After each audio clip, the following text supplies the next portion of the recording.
Okey. So, hari ini kita nak cerita etika koagensi untuk perunding hartanah.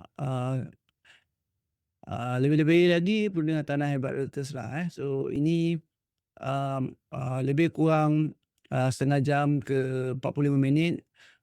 InsyaAllah saya berharap ilmu ni memberi manfaat pada kita.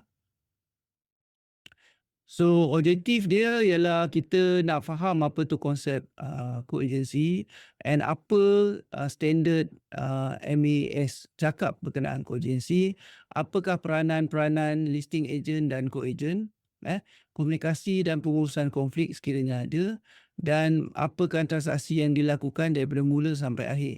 Jadi itu adalah objektif kita. So, apa tu koagensi? Koagensi ialah kerjasama profesional antara dua firma berlesen. Kalau dulu disebut co-broke, betul tak? Tapi kita sekarang ni kita panggil co-agency sebab perkataan broker tu macam perkataan broker ada konotatif negatif sikit. Maksudnya broker tu selalunya orang yang tidak berlesen ataupun tidak didaftarkan. Jadi kita tukar kepada co-agency lebih terikut dengan kita punya peraturan dan undang-undang. Dia antara dua agensi. Jadi bila kita pegang listing dengan orang tu bawa buyer, it's not between rent dengan rent. Ini kita kena faham. So dia antara co-agent, antara agensi. Maksudnya daripada agensi Hebat Realtors dengan agensi B. So kita kena faham kat situ. Dia ada implikasi dia. Kenapa benda ni penting? Sebab kalau kita tahu dekat dalam agensi harta tanah, hanya yang berdaftar sebagai REA je yang ada hak untuk nak sign apa-apa surat ataupun kontrak. Jadi sama juga apabila kita buat koagensi, kita tak boleh nak sign bagi pihak kita punya kita punya principal. Kan? Okay. So dia antara agensi. Maksudnya dia antara Hebat Realtors dengan agensi lain. Walaupun listing tu kita punya. Kan? Okay. And then lepas tu prinsip terakhir dia adalah kerjasama profesional berdasarkan kepercayaan. Di mana kita ada win-win situation untuk listing agent dengan co-agent. Dia bukan persaingan antara agent, dia lebih fokus macam mana kita nak close transaction ni secepat yang mungkin dengan amanah dan cepat. Okay. So kenapa co-agency ni penting? Sebab kita tak semuanya kita ada akses kepada buyer dan tak semuanya lister ataupun listing agent ada buyer agent atau co-agent dia ada akses pada listing. Example. Contohnya saya ada satu listing dekat Taman Permata. Tapi saya ada satu listing je. Kan? Jadi listing tu bila ada orang inquire ataupun inquire about rumah saya, rumah listing yang saya ada tu, yang saya pegang tu, yang saya diberikan amanah tu. So it's a good wise decision ataupun pilihan yang bijak untuk saya buat bila kita dapat buyer yang bagus untuk dapatkan lagi property yang kita boleh tunjukkan.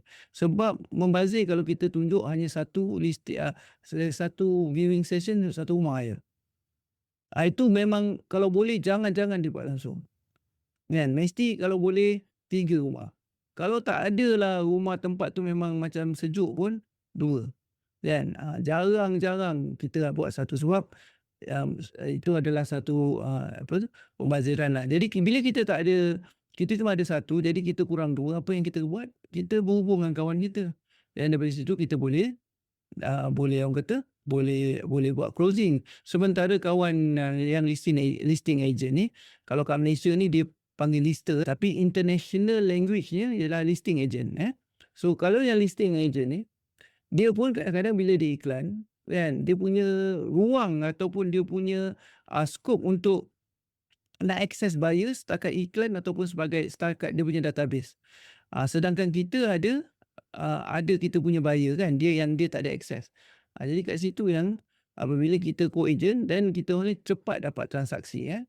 Ada speed closing.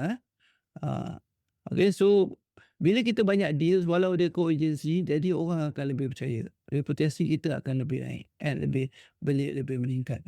So basically koagensi ni adalah win-win scenario yang di mana kita nak tak nak akan orang kata akan terlibat juga. Kecuali siapakah orang yang tak terlibat dengan koagensi ni ialah orang yang tak terlibat dengan koagensi ni ialah orang yang dah lama, yang di mana database dia dah berbelas-belas ribu.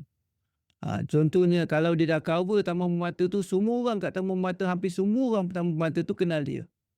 Example kan. Bila kenal dia, jadi dia tak di less likely untuk dia nak co-agent sebab apa? Sebelum dia nak iklankan atau sebelum dia nak beritahu pada ejen, dia beritahu pada dia punya database dulu dia dapat buyer. Kan? So itu adalah orang kata kita punya optimum ataupun kita punya benchmark lah. Kalau sekiranya kita nak nak katakan agensi yang perunding hartanah yang hebat, itulah benchmark dia. Maksudnya dia punya closing dia lebih banyak kepada referral. Kan? Maksudnya farming area dia besar. Macam yang saya cakap, masa mula-mula kita banyak hunting. Kita kejar seller, kita kejar buyer. Betul tak? Tapi bila kita dah lama-lama, hunting tu penat. Tapi tapi boleh dapat close cepat. Tapi farming semua orang dah kenal you, jadi dia macam you tak perlu pergi jauh lah. You jaga tempat tu je. You jaga dekat you punya plot of land, you jaga baik-baik, cukup time you akan menuai. Macam tu. Tu beza dia. Okey, so apakah yang diberitahu dekat dalam peraturan? Sebab kita ni ada 4 benda yang ikat kita. 1 ialah akta, 2 ialah rules, 3 ialah standard dan 4 ialah circular. Okay? Yang standard ni ada jelas cerita macam mana, apa yang kita perlu buat bila kita nak co-agent. Nombor 1, agreement sebelum kita mula mesti jelas. Agreement mesti jelas. Sebab tu kita ada co-agency agreement letter kan. Itu mesti dibuat. Kalau sekiranya tak dibuat pun, WhatsApp conversation tu safe. Sebab tu saya kata bila kita nak hantar co-agency letter, WhatsApp conversation tu kita save dan kita simpan tau. So katakan kalau sekiranya ada dispute, WhatsApp mula-mula tu kita boleh bawa keluar. Kan? Satu lagi, fee sharing disetujui awal. Kalau 50-50, cakap 50-50. Kalau sekiranya kita cuma cakap dengan dia, aku 16 kau 40. Boleh tak? Boleh. Tapi kita kena setuju awal. Maksudnya co-agency letter tu tak boleh guna yang standard. Kena beritahu dengan support, saya nak buat co-agency letter dengan syarikat ni. Dia punya syarat dia ialah 1, 2, 3, 4. Termasuklah fee dan sebagainya. Rekod bertulis wajib. Bila perjanjian co-agency perlu direkodkan secara formal supaya kita boleh rujuk kembali. And tempoh dengan syarat juga difahami. And kita dilarang solicit secara aktif. Kalau sekiranya listing tu masih lagi hidup, kita tak boleh go direct. Lepas ni saya akan cerita lebih lanjut berkenaan dengan solicit ni. Okey, struktur dalam co-agency ni, ini yang kata bila kita cerita pasal apakah peranan dia, kita ada listing agent, kita ada lister kan. Bila dia sebut agensi tu maksudnya urusan proses penjualan tu oleh kita lah, agensi hartanah. So ada banker, valuer dan klien. So dia ada 2 kat sini. Jadi kita ingat ada listing agent dengan co-agent. Okay. So sales cycle ini kalau siapa yang pernah tengok yang saya draw gambar tu, 80% adalah ini, tapi ada lagi ini kalau melibatkan melibatkan co-agency. Kalau tak melibatkan co-agency, ada beberapa kerja lagi yang kita kena buat kan. Yang pertama ialah lantikkan seller. Lepas tu kita nak verify qualification, title dengan ownership kan. Lepas tu kita share listing. Lepas tu qualify buyer. Lepas tu kita viewing proses. Lepas tu earnest deposit dengan closing, loan process, SPA process, transfer of ownership dengan vacant position. Okey, baik. Jelas yang ini adalah proses dia keseluruhan daripada lantikan sampai habis. Kan? Tapi dia ada beberapa perkara lagi lah yang saya tak tulis kat sini sebab kalau kita buat semua ada beberapa perkara lagi. Tapi nak jelaskan ini adalah dia punya cycle. So ini peranan listing agent dalam sales cycle ni. Okey. Satu, bila lantikan seller, dia kena dapat authorization appointment secara rasmi. Kalau sekiranya authorization tidak didapatkan secara rasmi, surat ATS tu tak disign, paling tidak ada WhatsApp punya conversation. Sebab kontrak ni can be beberapa cara. Bukan, tapi yang paling kita tahu ialah dia, satu ialah bertulis, ada hitam putih. Kan? Nombor dua, dia imply. Imply maksudnya dia bercakap dan ada saksi apa kan, ataupun dia membenarkan kita membawa buyer dan sebagainya, itu dianggap kita sebagai ejen dia secara implied. Dia sepatutnya bagi kita commission kan. Tapi benda tu kalau boleh jangan pergi situ. Biarkan ada dia panggil bertulis kan. Yang bertulis tu kita kena ada ATS. Kalau tak ada ATS, WhatsApp dia tu bila dia kata dia setuju, kata okey, kalau you jualkan saya kasih you 3%. Itu adalah kontrak. Simpan benda tu. Kan? Tu tugas listing agent. Nombor dua, kena pastikan verify title, ownership, restriction, outstanding charges. Itu semua kita kena pastikan. Kan? Cuma outstanding charges tu mungkin kita apa kata, orang tak nak beritahu lagi kan. Kau belum apa-apa nak tanya kan berapa aku punya balance bank apa semua kan. Tapi sepatutnya kalau orang nak jual dia akan beritahu. Tapi kadang-kadang benda tu sangat kita boleh dapat tahu kemudian. Maksudnya staggered tau. Jadi orang tak rasa macam dia ni kena interview ataupun bukan interview. Orang tak rasa dia macam investigated macam tu macam mana panggil lah. Ada perkataan dia kan, maksudnya dia macam disoal siasat. Bukan macam tu. Jadi kita nak, yang paling penting kita nak tengok verification of dia punya title. Satu, title paling penting kan. Sama ada title tu apa jenis title dia. Ada perlu dapat leasehold ke, freehold ke, ada encumbrances ke. Encumbrances tu maksudnya ada tanggungan tak, ada caveat tak, kan. Lagi satu, ownership. Orang yang melantik kita tu dia ada capacity tak, dia ada hak tak nak lantik kita. Kalau sekiranya tanah tu tanah mak dia, tapi dia yang lantik kita, tak sah. Maksudnya pemilik tanah tu yang kena lantik kita.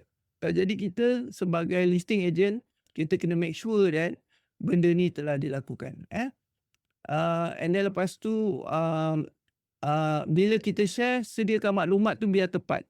Tepat dan lengkap. Jadi co-agent kita boleh pick up and then lepas tu serahkan kepada dia punya respective profile, prospect. Qualified buyer, kita sebagai listing agent kita kena make sure pula orang yang nak tengok viewing ni dia dah qualify ke, dia dah check ke dia punya apa tu kelayakan untuk membuat pinjaman. Kalau dia nak beli cash, adakah dia ada proof of fund? Ini penting ni, sebab bila kita dengar orang nak beli cash je kita excited. Kan? Kita nak tengok duit tu dah sampai ke ataupun dia masih lagi di awang-awangan. Kan?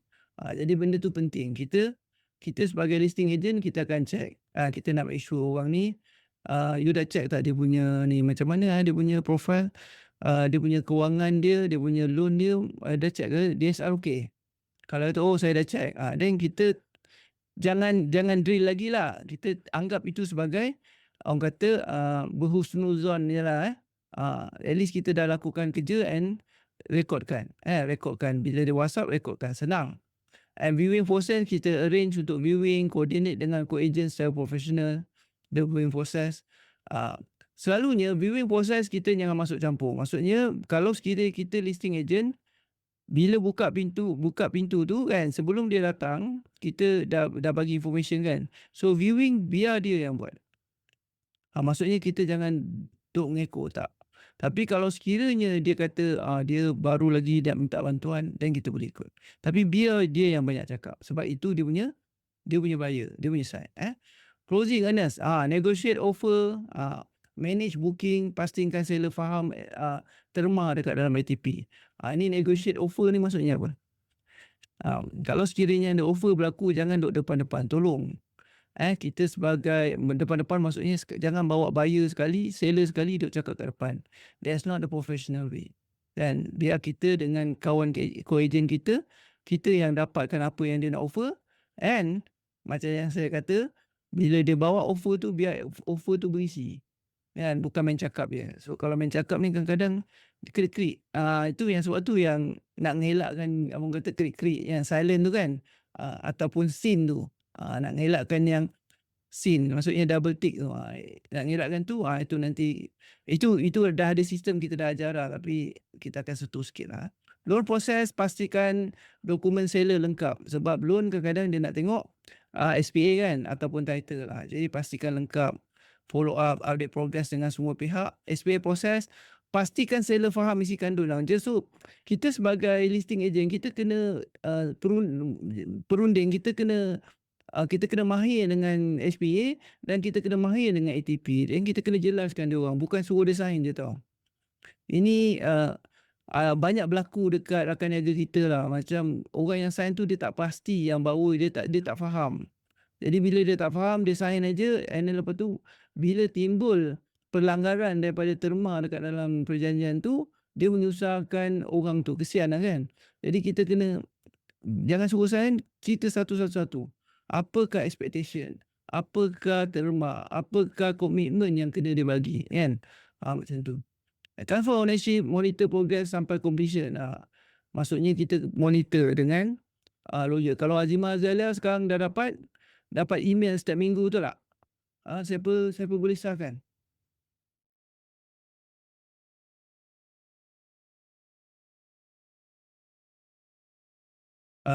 Ada juga co-agent listing minta dokumen buyer untuk dia filter dulu.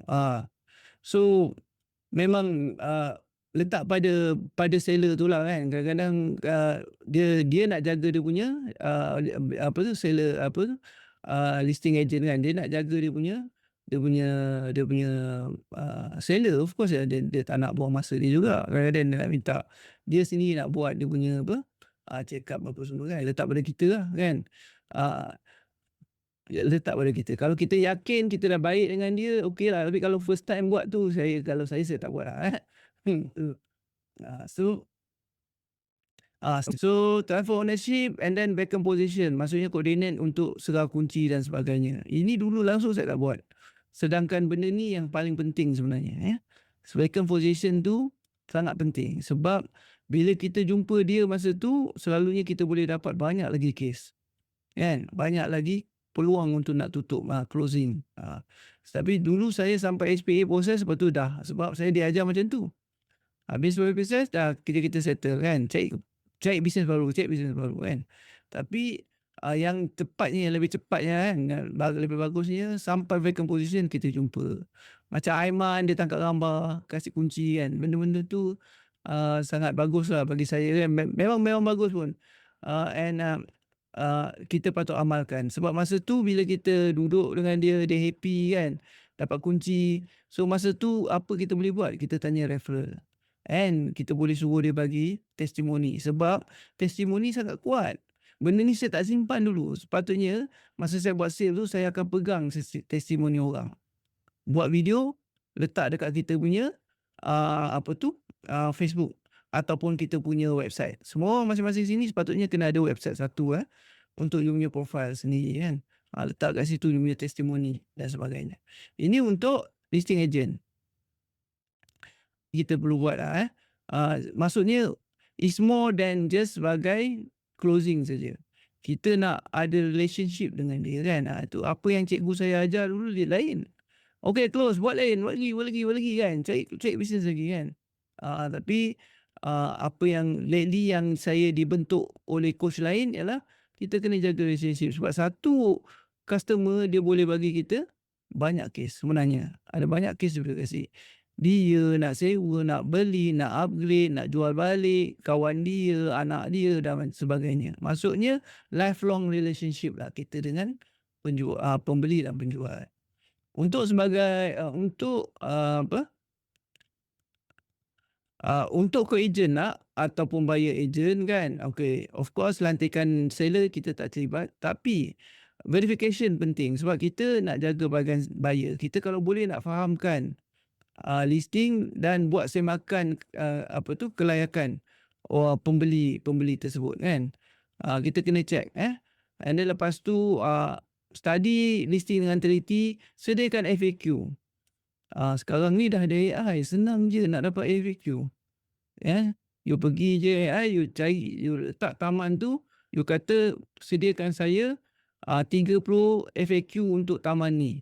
Jadi dia sediakan, lepas tu boleh buat dalam dokumen ataupun 50 FAQ, tak ada masalah. Buat 50 ni, you pergi, you go to it, kan. Tak macam dulu kita kena cari sesuatu kan, kita ada template FAQ, lepas tu kita cari leasehold ke freehold kan, macam tu kan. So qualify buyer, semak loan eligibility kan, minta 1 bulan punya statement. Ingat tau, bila kita dapat buyer call enquire kan, dia tak semudah macam okey bila encik nak tengok terus pergi tengok. Itu adalah macam Abang Madi cakap, tour guide kan. Tapi kita bukan tour guide, kita real estate agent, kita perunding harta tanah. Perkataan perunding tu kat mana kan. Jadi bila orang tanya, kita boleh jawab satu, lepas tu kita ajak dia untuk jumpa awal dulu, tanya dia apa yang patut verify dulu. Kalau kita tak jumpa pun kita boleh call, tanya dia nak unit yang macam mana apa semua kan. Jadi kita nak tahu apa yang dia nak cari. Hari ni ada keluar kat thread, dia kata ejen Melayu macam ni, ejen Melayu Cina macam tu. It's not Melayu Cina, it's about training. Orang ni ada training ke tidak? Kan? Kalau ada training, dia akan qualify dulu. Qualify dulu orang tu apa yang dia nak, dia layak kat apa. Kalau dia layak 300,000, cari rumah 300,000. Kan? So macam itulah cara dia lah. Itu tengok sistem untuk qualify buyer. Okey, untuk viewing proses, kita kena brief buyer sepenuhnya. Manage viewing dengan teratur dan profesional. Ini ada cerita pasal viewing lepas ni. Kalau bab closing pula, assist buyer untuk buat keputusan, pastikan buyer faham ATP dan committed sepenuhnya. Sebab bila dia dah committed, dia dah sign, kan, dia tak boleh patah balik kan. Maksudnya there is, unless kalau loan tak lulus ke apa ke kan, tapi bagi dia faham dulu kan. Kalau bila dia kasih duit tu, kata dengan encik, bila encik transfer ni, ini permulaan aja, dia tak akan patah balik.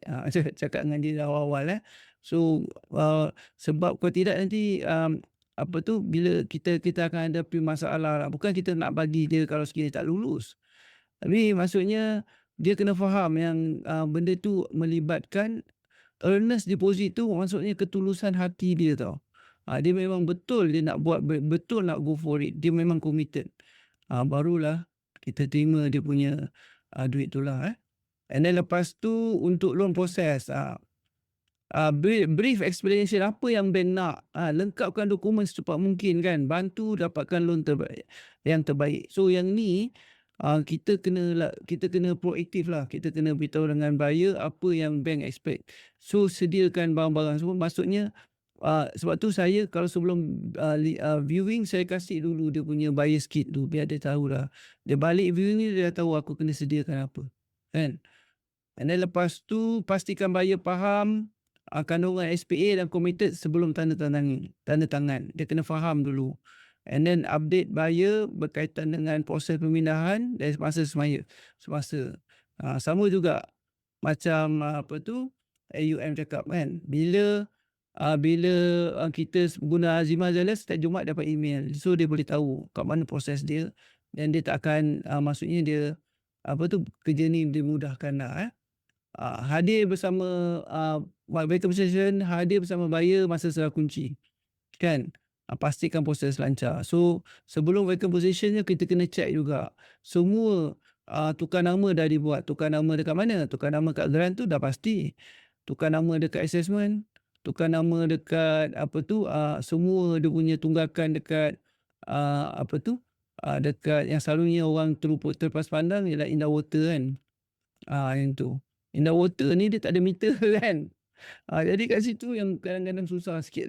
Jadi kita tukar nama kat Indah Water tu. Okey, standard komunikasi profesional. Ini apa yang kita perlu buat untuk bila kita communicate dengan kawan ejen kita kan. Courteous, respectful. So jangan kata kau tu pangkal 80 kan. Engkau dan pangkal 80. akak pangkat 30 tau, macam tu kan. So, respectful sebab kita dengan berada lama dekat dalam industri tak semestinya kita lebih baik daripada orang tu kan. Sebab mungkin orang tu dia uh, champion dah berlama dah buat insurans ke ataupun jual kereta kan. Dia mungkin lagi mahir daripada kita, kita tak tahu. So, courteous and respectful. Fast respond, jangan kita buat orang tertunggu-tunggu bila orang tanya kan. Information jangan buat teka-teka, bagi betul-betul. Professional tu dalam semua medium, and then tak ada emotion reaction walaupun tertekan.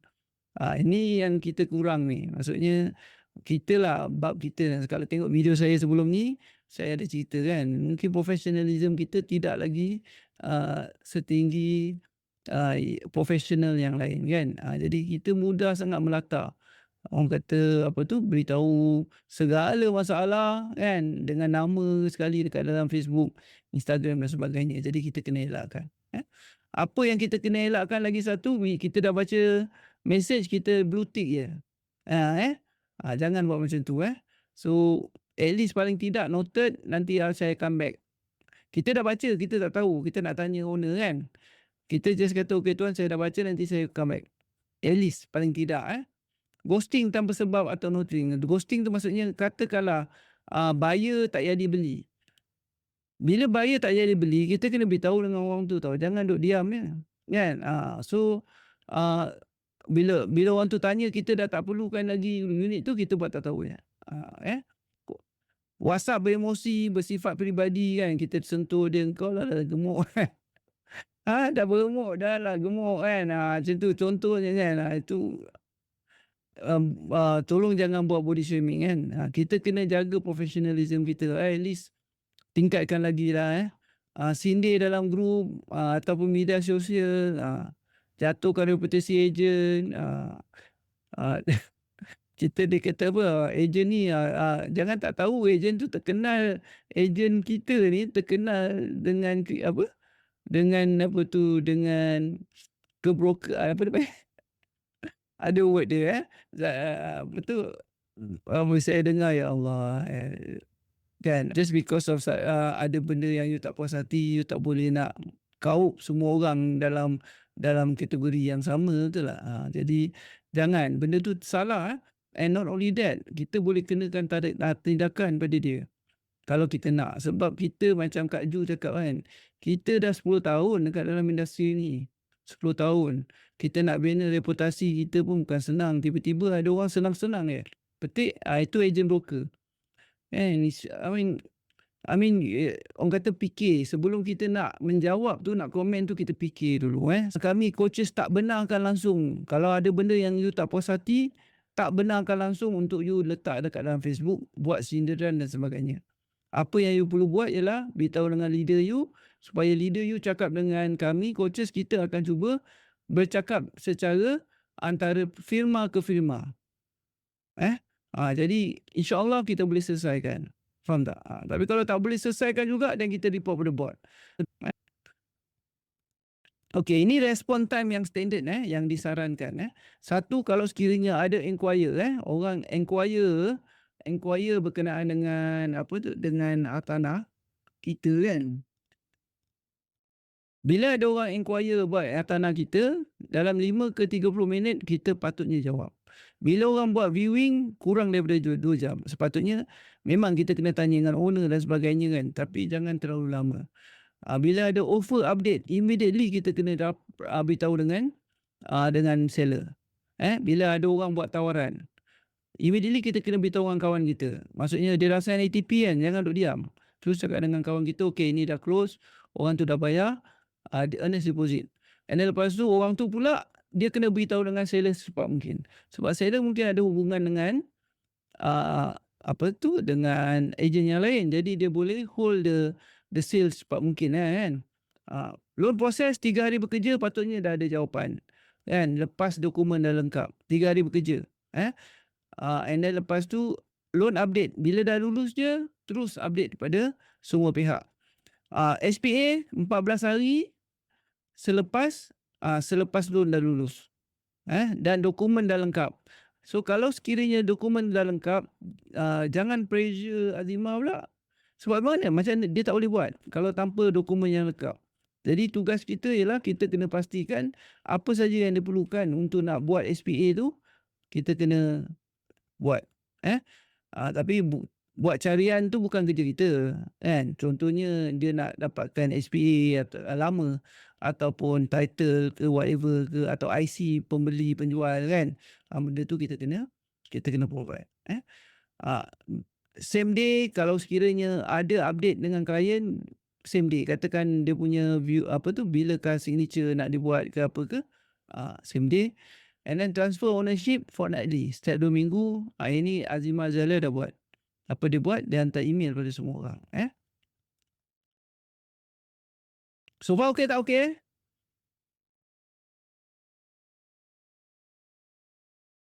Etika masuk WhatsApp, ini senang ceritalah. Kita jangan buat apa yang kita tak suka orang buat kat kita.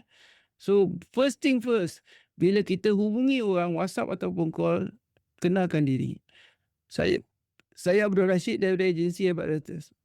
Itu nombor satu. Kalau sekiranya kita ada business card, kita terus bagi business card. Nyatakan buyer profile dengan spesifik. Maksudnya kita ada buyer, and then lepas tu kita kena cakap lah buyer ni apa profile dia.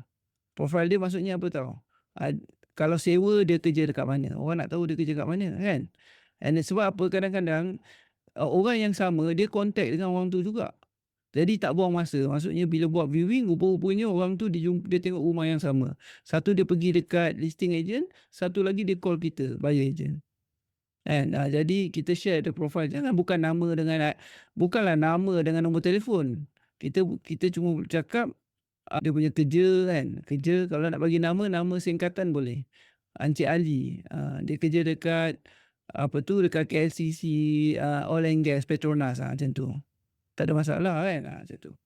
And then lepas tu confirmkan viewing secara sopan dan tepat masa. Confirm tu maksudnya one day, apa yang saya sarankan macam saya cakap, buat viewing, jangan last minute, kan. Paling tidak pun 1 hari in advance, kan, ataupun 2 hari in advance. Lepas tu kalau sebelum kita masa hari tu, 2 jam sebelum viewing kita dah hantar WhatsApp. 1 jam sebelum viewing, sebelum kita start, kita hantar WhatsApp lagi. Kalau WhatsApp sebelum kita start engine tu dia tak WhatsApp, kita kena call. Sebab kita tak nak nanti buyer dah sampai, rupanya orang tu ada accident ke ataupun dia punya keluarga ada kematian ke, dia tak tengok telefon, kan. We have to understand tau. Kita kena bersangka baik kat situ, kan. So apa yang kita buat, kita call. Jangan kita tengok orang, kita WhatsApp, lepas tu orang tu tak jawab, lepas tu kita macam kita jump into conclusion lah. So kita call, dia kata yes, viewing is on, then kita baru start pergi. Okay. Tapi selalunya one day in advance ataupun 2 jam sebelum kita bergerak tu, kita dah kena beritahu dengan buyer kita berkenaan dengan viewing tersebut lah. Update call agent selepas viewing. Selepas viewing, always say thank you. Terima kasih kerana buat viewing hari ni. And then kalau sekiranya buyer dah tengok, secara spesifik ni dia tak berapa berkenan. Tapi apa-apa saya akan update juga lagi kalau sekiranya dia nak tengok second viewing dan sebagainya. Jangan ghosting terus, kan. You have to come back. Ucap terima kasih. Macam mana pun kena ucap terima kasih. Okay. Jangan spam tanpa konteks. Contohnya macam yang saya cakap tadi tu, kan. Kita duk tanya dia tak jawab. Lepas tu kita tanya lagi, WhatsApp lagi. Itu bukan cara yang terbaik. Kita call terus. Call terus. Kalau dia tak angkat juga, lepas 1 jam tu, maybe there's a possibility dia tak jadi. Kan? Jadi kita kena decide. Sama ada kita nak teruskan ke tidak. Tak nak sampai buyer dah gerak, dah sampai tengah jalan, kita kata tak jadi. Macam tu. Forward maklumat tanpa penjelasan ataupun tujuan. Kan? Kita duk tanya orang tapi kita tak kenalkan diri. Sebenarnya kita sebenarnya agent. Tapi kita just tanya rumah tu seolah-olah macam kita yang nak beli. Kan? So mesti first thing kenalkan diri dulu. Tolong. ada macam-macam yang orang sebut pasal, apa tu, macam tuan rumah ke apa ke, saya tak suka itulah, kadang-kadang saya rasa kurang tepat kan. Tapi contohnya macam, I tuan rumah, listing agent cakap, "Saya tuan rumah, you tu guest."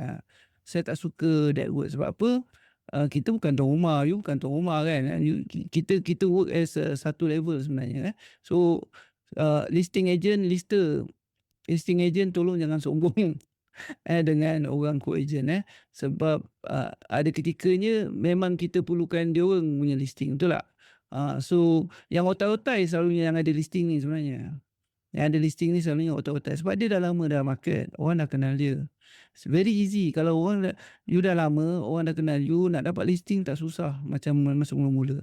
Sebab dia dah ada farming area kan, macam saya cakap tu kan. So kalau sekiranya, you dah ada farming, you dah ada listing banyak, jangan, apa tu kata, tak tidak orang kata tak, apa orang kata, apa, tak kurang bisa, tak kurang bisa ular yang go under saya tak tahu apa word dia, tapi kurang macam tu lah. Ah, apa you guys ada nak cakap, cakap kat situ. So basically yang banyak listing tu, orang kata apa tu, be courteous lah, Jangan push viewing last minute, "I ada kat sini boleh tak? I nak tengok rumah tu sekarang, my buyer pun ada." Itu yang selalu berlaku bila kita cuma buat satu listing je. And then buyer tu dia tak suka. So kita pun panik, alamak kalau dia tak suka nanti habislah melepas kan. Masa tu lah kita duk carikan kawan kita, rumah itu ada lagi tak? Boleh tengok sekarang tak?" Itu berlaku juga kan. So, benda tu yang kita nak elakkan, okey. So kecuali kalau kita dah rapat dengan dia, kita guna bahasa casual kan. Kalau dah rapat it's okay, tapi kalau tidak gunakan formal. Selagi dia tak casual dengan kita, jangan kita casual dengan dia kan. Aku engkau, macam tu kan. Okey. So far okey tak? Boleh tahan lagi tak ni? Peringkat yang paling kritikal lah, yang ini selalu disangkut ya bila ghosting buyer ini selalu sangat berlaku. Dia dah buat viewing, lepas tu dia dah tak nak layan kita. Owner berubah fikiran ni pun ada kan. Mula-mula dia kata, 700,000, bila dah ada buyer, saya rasa murah sangat lah encik. Ingatkan tak jadi tu, ingatkan tak boleh nak jual. Berkata dengan buyer tu kalau dia nak 900,000 tu biasa, betul tak? Siapa yang biasa tulis satu. Siapa yang pernah kena tu, kan? Tak kisahlah apa dia punya harga rumah lah, 700,000 ke 200,000 ke, bila dah dapat buyer dia naik, kan? Itu biasa kan. So owner berubah fikiran, loan reject ataupun delay, itu pun biasa. Kalau nak laju, pakailah Riley kan, ataupun yang kita dah tahu memang laju kan.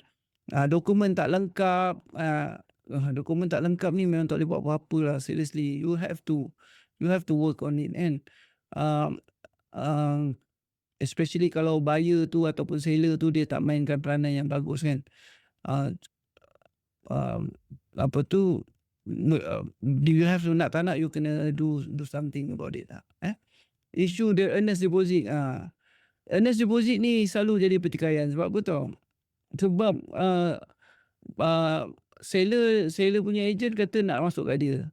Buyer punya agent kata tak boleh nak masuk kat dia. Ini bagi saya senang je. Kita kat evaluators very easy. Kalau sekiranya seller agent dia kata dia nak letak deposit tu dekat bahagian dia, it's okay. Suruh buyer tu masuk ke agent kita, kita hantar direction, hantar task kepada kita punya support untuk transfer, and kita akan transferkan. Tak ada masalah. Tapi at least nampak dia punya trail. Faham tak? Maksudnya orang tu bayar kat kita, kita senang kalau kita nak ada apa-apa hal, kita nak report pada board, kita boleh cakap ni kita punya customer, macam tu. Kalau agent tak update, ini cannot buat lah, kita tak boleh buat. Walaupun kita baru sekali jumpa dia pun, nak tak nak kita kena update. Kita dah update, deal on tak on. Kalau tak on, just cakap je, okay sir, the deal is not on. So thank you very much for your support. I hope we can do a co-agency again in the future. Macam tu je kan. Jadi dah tutup kat situ tau. Jadi tak adalah orang tu pun tak nak buang masa buka kunci, tutup kunci kan. Tapi tak ada apa-apa information kan. So kita kena hormat dia punya masa tak. Okey, kita langsung tak boleh keluarkan, langsung tak boleh suruh orang tu masuk lain daripada, kita punya client account. Tak boleh. Tak boleh masuk lain daripada client account. Ini untuk buyer lah. So tak bolehlah dia bayar cash lepas tu kita simpan dalam akaun kita. Elakkan sebab benda-benda tu hanya mengundang bala orang cakap tau. Kalau sekiranya duit tu kita simpan ataupun kita tak masuk ke client account. Sebab kalau apa-apa berlaku, bila bot buat semakan, duit tu tak masuk kat client account, kita akan ada banyak masalah. So there is possibility rent you boleh blacklisted tau. Sebab bot bukan tak pernah blacklisted rent tau. So bagi mana yang rent buat salah laku yang besar, bot blacklist. Maksudnya bila bot dah blacklist you jadi rent, you pergi agensi mana pun dah tak boleh. Maksudnya the only way untuk nak you buat dalam hartanah ni jadi broker je lah. Macam tu lah. And saya nak pesan, jadi tak ada orang nak query kan. Okey, apakah do and don't dalam co-agency? Respect antara ejen. Layan semua ejen dengan hormat, sentiasa, and then lepas tu seperti mana kita nak dilayan kan. Agreement mesti bertulis. Bila ada co-agen je, minta dia hantar co-agency. Maksudnya kalau kita listing ejen kan, minta dia hantar. Dan sekarang dah senang, tak macam dulu. Dulu kena isi. Sekarang dah ada pakai diorang pakai ERP diorang. Pakai ERP kita pun boleh, tapi kalau tak nak leceh, pakai je yang saya bagi tu. hebatrealtor.com/COA kan. Kat situ pun senang je kan. Semua dah siap. Jangan curi klien. Curi klien, jangan nak silang. Jangan cuba sembunyikan informasi. Informasi yang penting kita kena jelaskan. So kalau sekiranya kita tak ada sembunyi apa-apa, selalunya macam ni lah. Contohnya lah, macam kita tahu kabel elektrik dah tak ada kan, katakan. Kabel elektrik orang dah curi, tapi kita tak nak beritahu dengan pembeli kita kan. Benda-benda macam tu example lah. Mungkin sebab tu dia kata kalau viewing kan, kita suruh dia datang siang. Tahu sebab apa? Sebab kalau malam orang nak ada lampu, ni tak ada meter lah encik kena datang siang. Sebab apa? Sebab kita tahu kabel elektrik dah kena curi kat bahagian atas kan. So kita kena jelaskan lah. So tak boleh kita biarkan orang tu dah beli, kita ni is basis cik. So maksudnya bila berlaku macam tu, kita menyembunyikan information. Lagi satu, cerita pasal manipulate fee. Ini selalu berlaku. Saya harap kita tahu macam tu. Kalau 3% cakap 3%, kalau 2% cakap 2%. Jangan buat apa tau. Dia 3%, kita cakap dengan co-agent kita 2%. Sebab kita cuma nak kongsi yang 1% tu. So co-agent kita dapat 1%, kita dapat 2%. Kita tipu, manipulate the fee. Benda tu bagi kita orang Islam dianggap benda yang haram sebab kita menipu, kita mengambil hak dia. Kan? So benda ni penting lah. Never manipulate the fee. Okey, isu satu yang selalu orang buat ni cross contact. Ini kita sebelum kita pergi jumpa customer tu nanti buat viewing, kita kena jelaskan kepada customer kita, encik. Okey, kita akan keluarkan satu viewing form. Viewing form tu kita minta dia sign je.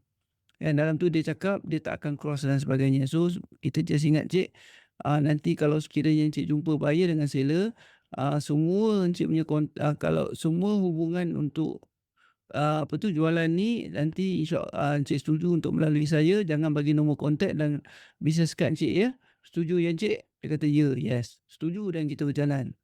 Kita tak nak dia cross contact customer tau. Macam buyer selalu minta seller bagilah kat you. Saya pernah buat macam tu, macam terlepas. Last dia orang cakap 2 orang. Kan? Siapa tahu? Saya pernah kena dengan orang Arab. Kita buat viewing. Kan? Okey, dia dah suka dah tu. Lepas tu dia cakap, depan saya dia cakap dengan buyer, dengan seller, dia kata, okay, I want to rent this house but I don't want to go through agent. So if you want me to stay here, you have to go with me. But saya cakap dengan orang Arab tu, saya dah bawa you banyak tempat apa.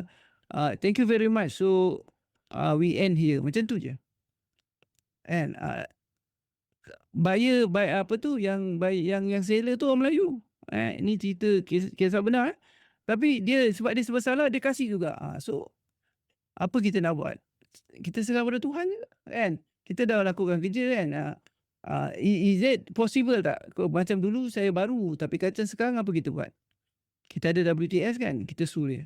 Macam itulah So cross contact kita jangan minta apa tu, kita co-agent minta seller punya information, orang yang listing agent minta buyer punya information. No. Beritahu sebelum apa-apa, sebelum kita buat viewing kita jelaskan dulu Kita kena melalui channel yang rasmi which is melalui agensi. And then lepas tu solicit client. Nak go direct tadi kita cross contact customer, kita contact buyer je. Ini lagi satu solicit. Contohnya macam saya kata, buyer saya dah bayar deposit dan cik. Tapi saya hanya boleh tawarkan kepada encik kalau encik deal dengan saya. Maksudnya co-agent tu pergi jumpa dengan seller. Dia nak silang, dia nak cross, dia nak potong the listing agent. Kan? Benda ni ada berlaku? Ada. Jangan cakap tak ada. Memang ada Boleh share lepas ni solicit co-agent. Ini ada teknik juga saya tahu. Memang ada yang leader-leader. Tujuan dia bukan nak jual. Bukan nak check buyer, bukan nak dapat sales sangat. Dia cari mana yang power-power. Lepas tu dia co-agent dengan orang tu. Dia cari yang power-power, dia co-agent dengan orang tu, kenal, ajak mengopi. Lepas tu nanti kata macam mana agensi kau kan? Lepas tu dia kata, usahlah. Kan? Itulah aku pun dengar sekejap. Dia jarum kan. Kita dah pernah kena agensi kita pernah kena jadi kita tahu je lah Dia jarum lepas tu dia kata alah join aku je lah macam tu. So don't, please ingat kita cari rezeki nak dapat berkat. Berkat tu penting Next ialah tak responsif. Tak ada update, ghosting kan. Benda-benda macam ni memang tak boleh So apa-apa kalau jadi tak jadi pun kita kena tetap beritahu. Ni lagi satu kita nak cakap. Kalau kadang-kadang kita kena ghost dengan buyer kan. Kita dah buat arrangement. Kita dah 1 jam sebelum 1 jam sebelum apa tu? Ni saya sepatutnya kita cakap dengan buyer berkenaan dengan kita punya viewing ni. Tapi kalau buyer tu ghost kita kena apa? One thing is kita pergi dekat rumah tu. Pergi kat rumah tu juga. Kita cakap dengan co-agent kita. Aku dah call tapi dia tak jawab. Tapi aku pergi juga kat situ Kan? So, katakan kalau dia datang, okey. Kadang-kadang dia punya telefon dia, mungkin dia tak tengok telefon ke whatever kan. Tapi kalau dia tak datang, kita kena apologize. Jangan kita tak pergi dekat rumah tu. Jangan tak jumpa. Nanti dia akan marah kita. Tapi kalau kita ada kat sana, customer kita tak datang, kadang-kadang boleh faham. Orang yang involved dalam hartanah ni dia boleh faham. Dia boleh faham benda ni berlaku. Tapi dia tak boleh faham kalau kita bertindak macam tak nak datang. Kan? Bertindak macam tak jaga hubungan macam tu. Mungkin orang tak boleh faham. Jadi we have to be there. Kalau kita dah janji, kita kena ada kat situ. Okay? Tak bertindak dengan amanah dengan earnest. Ini apa tu tak follow up secara serius. Sengaja delay tindakan. Maksudnya ini saya tahu ada kena juga kat saya. I think otai-otai pun boleh beritahu. Contohnya kalau saya dah ada co-agent, katakan saya dah ada viewing dah buat, saya punya buyer dah ready untuk bayar hari Jumaat, betul hari Jumaat, OTP dah bagi kepada buyer listing agent. Tapi listing agent tak bawa pergi ke seller. Sebab apa? Kenapa dia lambat-lambatkan? Kenapa dia tak nak bawa pergi seller? Hari ni hari Jumaat, besok hari Sabtu, lusa hari Ahad. So selalunya dia orang ada viewing juga kan. Jadi dia orang tak nak bagi kepada buyer, kepada seller. Sebab apa? Kalau boleh dia dengan harapan hari Sabtu dengan Ahad dia dapat offer direct daripada buyer dia lah, ataupun buyer dia. Jadi dia tak perlu nak co-agent kan. Ini memang kena dengan kita juga nanti. Bila kita jadi listing agent, kita akan kena juga. Masa tu kita akan tertanya-tanya tau. Apalah Isnin aku buat lah, manalah tahu ada orang close kan. kena kat saya juga kan. So itu semua bisikan syaitan lah. So kita jangan dengar. We have to be honest.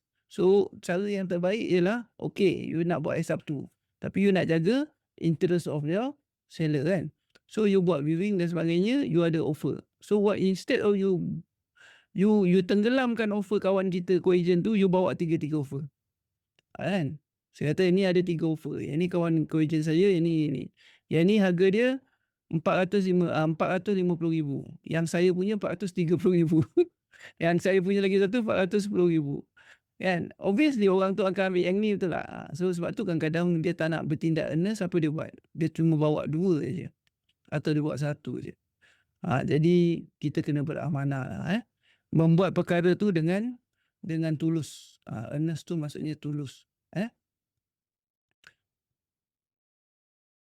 Okey, so pengurusan konflik. Kalau sekiranya kita tak puas hati ada apa-apa yang berlaku, tolong saya dan para coaches tidak membenarkan semua ejen, semua kita rakan niaga keluarga Hebat Realtors untuk share atau bukan share, tapi maksudnya buat allegation ataupun buat posting yang menjatuhkan agensi ataupun rent yang lain. Tak dibenarkan. Even dalam WhatsApp group pun sama juga. Jangan kita menyindir-nyindir. Benda-benda macam tu tak patutlah kita buat. And then lepas tu bertindak secara emosi dekat WhatsApp. Pergi hentam orang tu tolong. Sebab sekarang ni zaman apa tau. Orang snapshot lepas tu letak kat Facebook. Bila you buat macam tu, you dah langgar PDPA. Saya nak beritahu jelas terus terang. Sebab bila kita buat macam tu, kita sharing pada orang awam, kita punya private conversation dengan kita punya kawan co-agency dan kita share tanpa kebenaran dia. Jadi dia boleh report pada MC, kita boleh kena tindakan. So tolong jangan buat macam tu. So kalau tak puas hati, kita boleh tegur dia. Tapi kalau dia tak layan kita, tak apa. Beritahu dengan leader and kita akan communicate leader dia, kita akan jelaskan. Terang apa bukan jelaskan, kita akan cuba selesaikan. So ada konflik, kami tak benarkan langsung you guys nak menyindir, sebut nama dan sebagainya. Sebab antara principal ataupun antara leaders pun kita kena jaga kan. Kita bukannya malaikat kan. Kita pun ada buat silap juga. So bila time kita betul, kita jangan hentam orang. Sebab kita tak tahu bila kita lah salah kan. So masa viewing, listing agent confirm slot kan, terlebih dahulu beri info yang tepat, junjung pastikan unit tersedia. Maksudnya kita kena datang awal lah, kita kena buka lampu whatever. Hadir diri dan pastikan wakil kompeten ada. Kalau tak ada, kalau kita tak ada kan, kadang-kadang kita panggil kita punya kawan kita satu company untuk satu agensi untuk tolong kita. So make sure orang tu dia mahir dengan listing tersebut. Tepati masa, kalau kita co-agency, tepati masa jangan lewat. Hormati premis, jangan biarkan buyer kelaku tak sopan. Ini saya nak cakap dengan you. Kadang-kadang buyer kita dia memang macam tu lah. Dia condemn property tu kan. Dia condemn macam ya, sebenarnya macam saya cerita sebelum ni, dia nak harga lebih murah. Apa dia buat? Dia kata, apalah tempat ni, siapa nak beli rumah macam ni kan. Cakap kuat-kuat sebab apa tahu. Dia ingatkan ni orang tua-tua lah, orang otai. Umur dia dah 60-70 tahun. Yang nak beli bukan dia, anak dia kan. Tapi dia cakap macam tu sebab dia ingat dengan dia bercakap macam tu, orang akan bagi dia good discount. Owner tu suruh dia keluar terus kan. Okay, tak apa, keluar cik. Ini bukan rumah cik. Saya pun cakap dengan dia, saya cakap dengan co-agent kan, tak apa, I don't think this unit right for your customer kan. So kena jaga harga diri jangan over promise. Kalau kita, orang tu minta quotation, orang tu kata minta harga jual 500,000, kita kata dia minta 400,000, kita kata boleh je, boleh. Sebab apa? Jangan over promise kan. So jangan, masuk akal lah kan. Takkanlah harga bawah sampai banyak macam tu kan. So jangan low baller, jangan over promise lah. Okay, ni data rahsia klien. Macam saya kata tu lah, jangan share tanpa izin. So jangan viralkan maklumat customer, jangan viralkan maklumat kita punya kod A, jangan viralkan maklumat WhatsApp dan sebagainya. Etika dalam media sosial pun, jangan claim listing tu listing kita sedangkan kita sebenarnya kod A dengan orang. Buat iklan janganlah memasukkan ataupun mengelirukan. Jangan buat fake agency, sebenarnya bukan ya pun. Fire sale, mesti jual minggu ni juga, kan. Sebenarnya bukan pun, kan. So listing agent tengok macam mana, kan. Paparkan harga palsu. Listing agent letak RM500,000, kita letak RM450,000, kan. Sebab kita nak orang call kita, kan. Guna hantaran gambar tanpa kebenaran pemilik. Macam tu pun sama juga. Ingat, kalau sekiranya kita tak ada lantikan, kemudian kita buat iklan, lepas tu kita tak ada kod agensi, kalau sekiranya pemilik tersebut report pada bot, kita boleh kena RM2,000 kesalahan pertama. Kesalahan pertama RM2,000. Kalau orang tu ada, pergi ke dia. So have to kena follow. So amalan yang terbaik ialah verify semua maklumat seperti yang saya kata, respect sumber dan kredit asal, listing asal dengan jelas, hormati exclusive listing. Jangan market tanpa kebenaran. Kadang-kadang orang tu kata, okey, kau boleh list tapi kau tak boleh list dekat Mudah sebab Mudah aku dah ada. Hormati. Macam tu. Okay. So ini beberapa slide yang terakhir. So mindset kita kena betul. Kod agensi, kod agent kita bukan musuh. Basically industri kita ni sangat kecil dan rapat. Ujung-ujung pusing-pusing akan jumpa juga, especially kat Temelur tu, kan. Jumpa juga, kan. Reputasi bergerak dengan cepat. Kalau reputasi, ada orang cakap reputasi kita kena protect dengan nyawa. So maksudnya reputasi sanggup diprotect dengan nyawa. Jadi tolong kita kena jagalah, sebab kalau kita melakukan sesuatu yang di luar daripada apa yang batas-batas yang telah ditetapkan, benda ni akan dibawa-bawa, kan. Jadi kita, orang lain, kawan-kawan kita yang buat cara betul tu, kan, yang buat cara betul tu akan affected. Ni siapa? Ni agensi broker ni. Macam tu, kan. Kita tak buat, kita buat cara betul, tapi sebab kawan kita buat cara broker, tapi kita pun terpalit sama. Ya, ada nak tanya? Nazri ada nak tanya ke?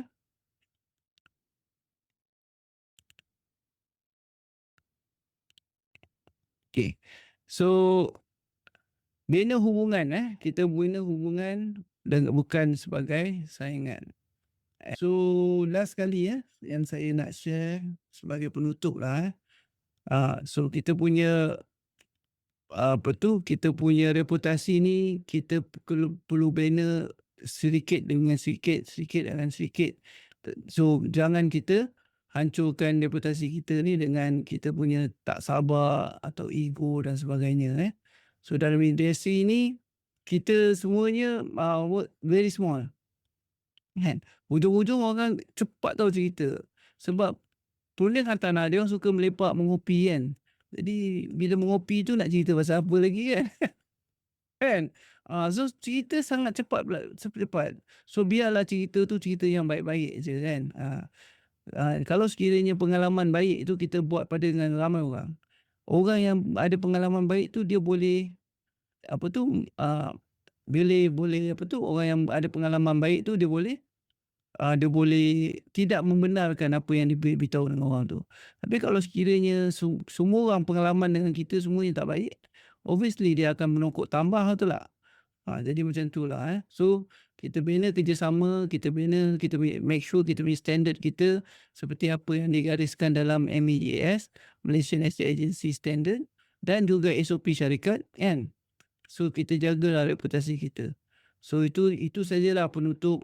Kalau ada soalan nak tanya, boleh tanya. Jumpa lagi insya-Allah. Assalamualaikum warahmatullahi wabarakatuh.